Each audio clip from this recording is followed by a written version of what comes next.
El Departamento de Estado informa que han revocado 80.000 visas, mientras el gobierno advierte de que solo se trata del principio. No dudará, dice, en revocarle la visa a todo extranjero que atente contra las leyes estadounidenses. Tras las contundentes derrotas que han sufrido los republicanos esta semana en las elecciones de mitad de mandato, el presidente Donald Trump reveló la clave para que los republicanos le den un vuelco a las urnas. Washington enciende las alarmas. El gobierno denuncia miles de fraudes en uno de los pilares de la asistencia sanitaria estadounidense, las tarjetas de ayudas alimenticias SNAP. La Secretaría de Agricultura promete una limpieza total en este sistema que dice está roto y podrido. Robert Kennedy Jr. lanza un mensaje también que hace eco en todo el mundo. En la cumbre del convenio de Minamata, el secretario de Salud de Estados Unidos pidió que se prohíba de una vez por todas el mercurio de todas las vacunas del planeta. El Departamento de Estado advierte que tanto el presidente Donald Trump como el secretario de Estado Marco Rubio siempre pondrán en primer lugar la seguridad y los intereses del pueblo estadounidense. La entidad explicó que revocaron tal cantidad de visas por razones como apoyo al terrorismo, terrorismo real, actividades delictivas, amenazas a la seguridad pública y estancias irregulares. En lo que va de 2025, las autoridades informan que se revocaron 16.000 visas por conducir bajo los efectos del alcohol o las drogas, 12.000 por agresión y 8.000 por robo. Y no ofreció ningún otro detalle sobre las revocaciones. Además, el gobierno no parece dispuesto a seguir aprobando visas para extranjeros, al menos como lo hacía su antecesor, a ese ritmo, y ha cancelado rápidamente los privilegios de visa de residentes temporales, como los estudiantes, por motivos de seguridad nacional. Tommy Pigott, el subportavoz principal del Departamento de Estado, publicó en sus redes sociales que la administración no dudará en revocar las visas de los extranjeros que infrinjan las leyes o supongan una amenaza a la seguridad nacional. Hace poco el departamento también invalidó las visas de los extranjeros que celebraron públicamente el asesinato del popular influencer conservador Charlie Kirk. El departamento anunció que estaba revocando las visas de varios extranjeros que se burlaron de los estadounidenses que lloraban la muerte de Kirk, procedentes de Sudáfrica, Argentina, Brasil, Alemania, México y Paraguay. Dijo que, cito, Estados Unidos no tiene obligación de acoger a extranjeros que desean la muerte a los estadounidenses. Cierro cita. Y también dijo que sigue identificando a los titulares de visados que celebraron el dramático asesinato de Charlie Kirk. La administración Trump también ha reducido el número de visas de no inmigrantes temporales para turismo, negocios, tratamientos médicos y ciertos tipos de trabajo temporal. Se diferencian de los visados de inmigrante en que estos últimos declaran la intención de quedarse en el país. En el último mes del que tenemos datos, mayo, Estados Unidos aprobó cerca de 900.000 visas de no inmigrante, es decir, un 16% menos de las que emitió la administración Biden el año anterior. En cuanto a las visas de inmigrante, el departamento emitió unas 45.000 en mayo, es decir, un 20% menos que en 2024. Pero donde se notó más el endurecimiento de las políticas de visas es entre los estudiantes. A finales de mayo, el Departamento de Estado ordenó a las embajadas estadounidenses que suspendieran las entrevistas para visas de estudiante. Empezaron a reforzar el proceso de investigación y especialmente de las redes sociales de los solicitantes. La entonces portavoz del Departamento de Estado, Tammy Bruce, advirtió que se iban a tomar muy en serio el proceso de investigación de quien entra en el país. Poco antes, en marzo, Rubio declaraba que venir a Estados Unidos con una visa es un privilegio, no un derecho, y que el gobierno de Trump ha decidido denegar o revocar su visa a los que apoyan a terroristas. El secretario de Estado se mostró contundente. Hizo estas declaraciones mientras crecían las protestas estudiantiles en los campus universitarios de todo el país. Y este movimiento de la administración Trump causó revuelo entre los demócratas. En abril, un grupo de demócratas de Nueva York criticó al gobierno tras informarse de que les habían revocado las visas a estudiantes de diversas universidades. La senadora estatal de Nueva York, Patricia Feit, lo calificó como parte de ataques incesantes contra la libertad de expresión de los estudiantes y las instituciones de educación superior. Incluso llegó a decir que atentaba contra los principios de la misma democracia estadounidense y le pidió a los estudiantes que no sintieran miedo ni impotencia por el estatus migratorio. Y añadió esto: nos preocupa profundamente que el gobierno de Trump revoque visas a los estudiantes sin justificación ni explicación. La Constitución garantiza los derechos fundamentales y el debido proceso a todas las personas, no solo a los estadounidenses. La historia nos enseña que, si bien la persecución suele comenzar con ataques contra las comunidades inmigrantes, rara vez termina ahí, lo que nos lleva a preguntarnos ¿quién será el próximo? En junio, el departamento anunció que se impondrían más requisitos de verificación, entre ellos la revisión de redes sociales para todos los solicitantes de visa de estudiantes. Y estos cambios afectan a los 3 tipos de solicitantes de visas de no inmigrante: estudiantes, estudiantes no académicos o vocacionales y de intercambio. Rubio también anunció que el gobierno comenzaría a revocar las visas de estudiantes procedentes de China, sobre todo de aquellos que tengan algún vínculo con el Partido Comunista que gobierna China. Acusan al régimen comunista chino de vigilar y movilizar a los estudiantes chinos en el extranjero para que cumplan sus órdenes y difundan su propaganda. En agosto, el Departamento de Seguridad Nacional propuso cambios en las visas temporales. Y esta propuesta, que no ha entrado en vigor, cambiaría el sistema. ¿Cómo? Le impondría un plazo fijo de permanencia a los estudiantes no inmigrantes, 1 año, 2 años, etc. Antes, su estancia dependía de lo que duraran sus cursos o sus programas de formación. Ahora todo eso cambiaría, y la administración también le impondría restricciones de visa a los extranjeros que censuren a los estadounidenses. Las autoridades dijeron: tomamos medidas para que no se censure en nuestro país, pero observamos casos preocupantes de gobiernos y funcionarios extranjeros que la imponen. En algunos casos, funcionarios extranjeros han llevado a cabo acciones flagrantes de censura contra empresas tecnológicas estadounidenses, así como contra ciudadanos y residentes de Estados Unidos, a pesar de no contar con dicha autoridad. Además, ahora los que empleen a trabajadores con visas H-1B, es decir, especialistas extranjeros, deben pagar una tarifa única de $100.000 por la entrada al país de cada persona. En resumen, la administración Trump ha endurecido las políticas de las visas, ha revocado miles, decenas de miles por motivos de seguridad y ha reducido su emisión en general, especialmente para los estudiantes. El gobierno sostiene que así se protege al país, pero los congresistas del otro lado del pasillo advierten sobre posibles perjuicios para la libertad de expresión y el debido proceso. El presidente Trump habló tras las aplastantes derrotas que sufrió su partido esta semana en las elecciones de mitad de mandato y reveló lo que considera la clave para ganar las próximas elecciones: el abaratamiento de los precios, la popular asequibilidad.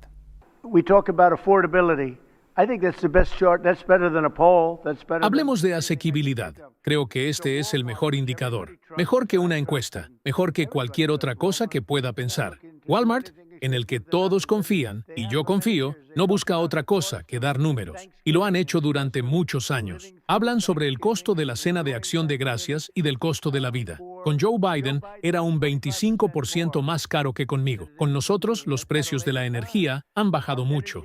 Los alimentos han bajado mucho. Todo ha bajado, pero la prensa no lo reporta. La prensa reporta lo que dicen los estafadores.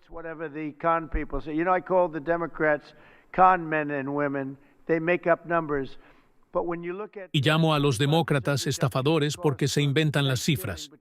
Pero cuando miras la reducción del 25% en los precios de Acción de Gracias entre Biden y yo, eso es un número tremendo. La mayor reducción en la historia de ese gráfico o resumen que hacen. Entran todos los elementos de la cena de Acción de Gracias, un 25% menos. Así que no quiero escuchar sobre asequibilidad porque ahora es mucho menor. Si miras la energía, estamos cerca de $2 el galón de combustible.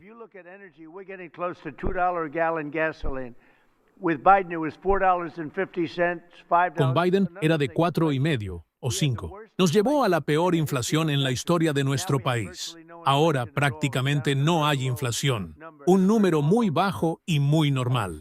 La asequibilidad es mucho mejor con los republicanos. El único problema es que los republicanos no hablan de esto y deberían empezar a hacerlo y usar la cabeza, porque contamos con grandes números. Y solo van a mejorar cuando todas estas fábricas abran. Estamos construyendo plantas de autos, plantas de inteligencia artificial, Lideramos en inteligencia artificial sobre China y todos los demás.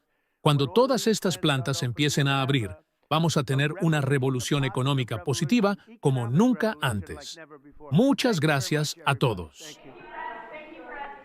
Mientras tanto, el cierre del gobierno, que bate todos los récords anteriores en cuanto a días, está afectando con fuerza a las aerolíneas, y la cancelación y el retraso de los vuelos aumenta vertiginosamente, debido a la falta de controladores aéreos y de personal. De hecho, ya se cuentan por miles los vuelos cancelados. También la Administración ha apelado a la decisión de un juez federal de pagar 9.000 millones para mantener en marcha los cupones de alimentos. Dice que no cuentan con ese dinero y que el Congreso tendría que aprobar el pago antes, y no un juez de distrito que se burla, dicen, de la separación de poderes. Sí, mire, es un veredicto absurdo. Un juez federal nos está diciendo lo que tenemos que hacer en medio de un cierre del gobierno demócrata. Lo que nos gustaría es que los demócratas abran el gobierno, claro. Entonces podríamos financiar SNAP y también podríamos hacer muchas otras cosas buenas para el pueblo estadounidense. Pero en medio de un cierre no podemos tener a un tribunal federal diciéndole al presidente cómo debe priorizar la situación. Estamos tratando de mantener tanto operativo como sea posible. El presidente y toda la administración están trabajando en eso, pero no lo vamos a hacer bajo órdenes de un juez federal. Lo haremos según lo que creemos que debemos hacer para cumplir la ley, por supuesto, pero también para hacer que el gobierno funcione para la gente en medio del cierre del gobierno demócrata.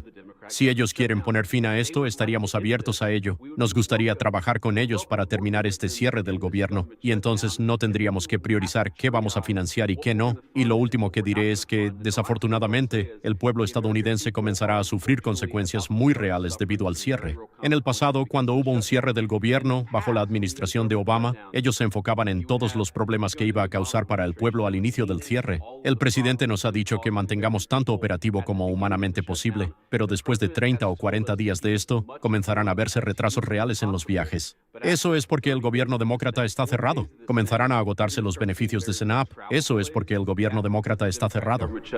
Los demócratas, por su parte, acusan a los republicanos de no querer negociar bajo sus condiciones, las cuales los republicanos tachan de excesivas e injustificadas. En Nashville, Tennessee, se respira un aire de tensión y expectación frente al Tribunal Federal. Hoy se anuncia que el presidente Donald Trump ha concedido indultos al expresidente de la Cámara de Representantes de Tennessee, Glenn Casada, y a su ex jefe de gabinete, Keith Cothern. A Casada y Cothern los sentenciaron en septiembre por delitos de corrupción pública.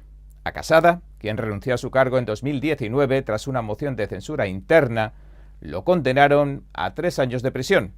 Lo hallaron culpable de 14 cargos, como soborno, fraude electrónico, robo y lavado de dinero. A Cothern, su ex jefe de gabinete, lo condenaron a 2 años y medio por hechos relacionados. Y esto después de que desestimaran un buen número de otros tantos cargos. Ambos iban a comenzar sus condenas a finales de este mes. Sin embargo, la Casa Blanca informó que el presidente Trump aprobó sus indultos. ¿El motivo? Pues el Departamento de Justicia de Biden los había procesado, dijeron, en exceso por un asunto relacionado con envíos postales a votantes. La pérdida neta, según algunos funcionarios, no alcanzó siquiera los $5.000 y ni siquiera se ha quejado congresista alguno. Un funcionario de la Casa Blanca declaró que el Departamento de Justicia de Biden, sin embargo, respondió con redadas y detenciones espectaculares y penas superiores a 10 años. Pero estas sanciones se suelen reservar para estafas multimillonarias. El caso surgió mientras Casada representaba al Distrito 63 de Tennessee. La Fiscalía alegó que Cothern fundó una empresa llamada Phoenix Solutions, con el conocimiento de Casada y de la entonces representante Robin Smith. Matthew Phoenix, el supuesto consultor que dirigía la empresa, resultó que no existía. Y ahora se acusa a los tres de desviar casi $52.000 del Estado. Lo habrían hecho mediante un programa de envío de publicidad por correo en 2020. La representante Smith ya se ha declarado culpable y la han sentenciado a 8 meses de prisión. Debe presentarse antes del 5 de enero del año que viene para empezar a cumplir condena. Y ahora este par de indultos se producen pocas semanas después de que Trump conmutara la pena de prisión del excongresista George Santos. Santos representaba al tercer distrito de Nueva York.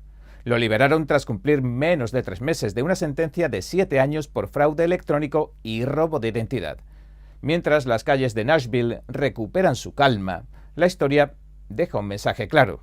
Los indultos presidenciales siguen siendo una herramienta poderosa dentro del sistema de justicia, aplicada incluso en casos de alto perfil político y condenas por corrupción pública. En la intersección entre la ley, la política y la justicia, las decisiones del Poder Ejecutivo continúan dando forma al paisaje legal y social del país. En Washington, la secretaria de Agricultura, Brooke Rollins, ha pedido una reforma profunda del sistema de tarjetas electrónicas de beneficios, la conocida EBT o EBT. Su anuncio llega después de que se cerrara el gobierno y se paralizara el programa de asistencia alimenticia básica, el SNAP.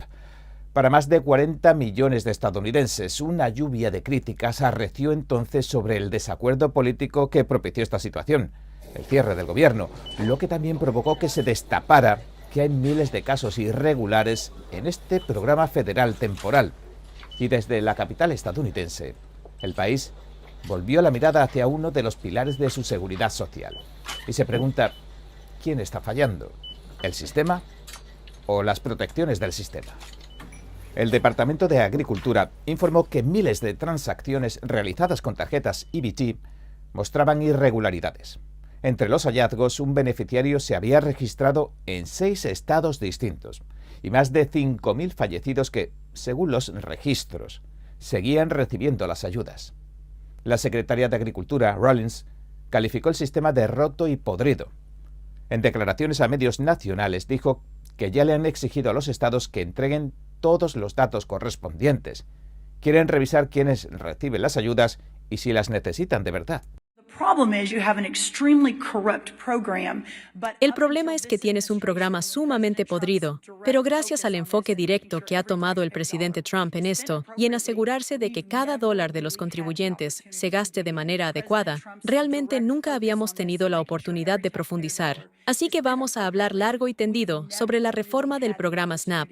Ahora mucha gente nos escucha, lo cual resulta muy útil, y queremos que el programa vuelva a cumplir su propósito original, ayudar a quienes lo necesitan de verdad, en nuestras comunidades, pero sin convertirlo en una enorme ayuda de asistencia social, de la que tantas personas están abusando sin que les corresponda.